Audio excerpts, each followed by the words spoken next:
continue to renew aligning child immunization recommendations. And the viewers, let's start with the top development here for Africa Brief. Now, fresh fighting has erupted in Democratic Republic of Congo, and it has forced hundreds of civilians to flee across the border into Rwanda. And this is just a day after a peace deal was signed in Washington. Fighters from the anti-government group M23 clashed with Congolese forces in South Kivu province, backed by thousands of Burundian troops. Now, the battle centers on the strategic border town of Kamanyola, currently controlled by M23. Residents on both sides of the border reported intense shelling, with schools, hospitals and homes hit. Civilians took refuge indoors or fled into the hills as detonations shook buildings, while Rwandan authorities monitored those crossing the border. The renewed violence highlights the fragility of Thursday's agreement, intended to stabilize the resource-rich east after decades of conflict. With M23 previously capturing major cities into the region, there are growing fears that the clashes could escalate further and draw in neighboring forces as well. And Satoru Nagao, who is a fellow at the Hudson Institute, now joins us live from Tokyo. Mr. Nagao, this is another threat to another historic peace deal by Trump. Yes, the peace deal arranged by Trump, this is indeed a big achievement in this case.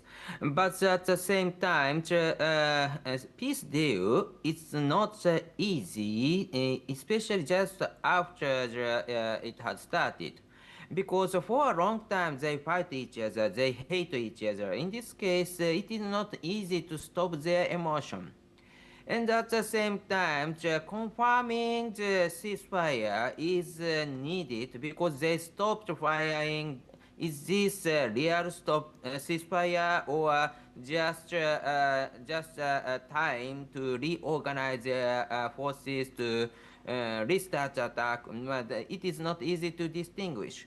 So that's why the view from this situation just after the ceasefire started, it is not easy to maintain the ceasefire itself.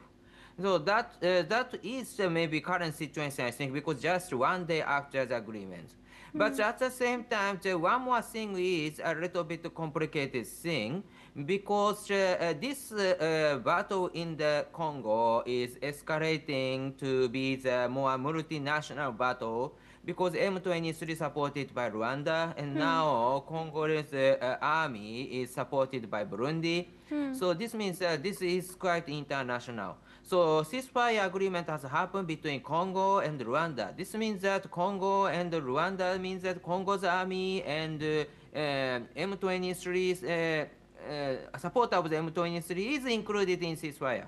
But in case of the Burundi is a newcomer. So that's why is this ceasefire, including all of the actors in this conflict, is another topic in this case. Thank you. Do we now expect mediation from the US once again? Pardon? Should we expect Trump and the United States to mediate once again, given that the ceasefire was established only a day prior to the fresh fighting?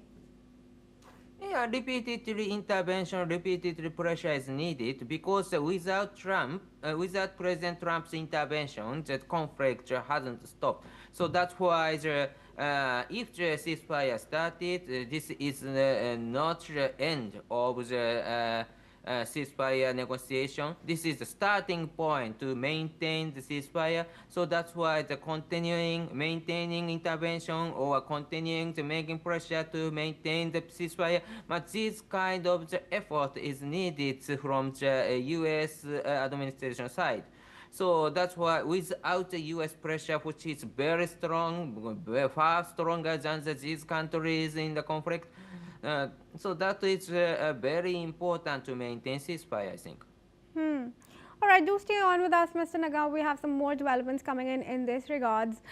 Viewers, let's tell you that refugees from the Democratic Republic of Congo have begun to cross into Rwanda at Bugarama as the fleeing fresh fighting near Kamanyola were held by M23 rebels. According to the authorities, bombs were exploding over the houses, children were dying, and people were losing their lives after the peace agreement aimed at halting the conflict was signed in Washington. Meanwhile, some refugees have responded. Let's listen into what they had to say. Mabomu ilikuwa inaanguka yule ya manyumba. Mabomu ilikuwa inaanguka yule ya manyumba, watoto wanakufa, baba wanakufa, wamama wanakufa. Tunaona sha hatutaweza kuvingoya. Tuambia tujifungia manyumba, tunaona hatutajifungia manyumba, tutaweza. Wana tofauti. Sisi wetu tunasikia oga tena na wengine wanasikia oga, wengine wana roho kiume kabisa. Ndio maana unaona watu wanashengelea hicho hivyo. Lakini sio kila mtu. Mwanamke wanasikiaga oga, watoto wanasikiaga oga, wanakimbia kwa nyumba. Lakini tunaomba Mungu tu asaidie na wajirani wetu. Tunasikia ni shida sana. Maintenant, pour le moment, nous sommes en train de compter plus de 10 morts. Il a largué des bombes aux écoles, aux hôpitaux, et aux habitations civiles. Il y a 10 morts. Il y a au moins plus de 10 000 ménages maintenant déplacés internes. Ils sont dans des brousses, dans des caniveaux. Et les autres, au moins plus de 500 familles qui se sont réfugiées pour le moment et dans le pays voisin, dans la commune voisine de Bugaram. All right, I'd now request a comment from Mr. Nagao once again on this situation. Explosions are also reported in Bugarama, Mr. Nagao, after this. Okay. Should I say something? Yeah, please give your comment on these developments. How do you view this escalation once again, and where does this stop? So ceasefire hasn't started indeed because reality is important.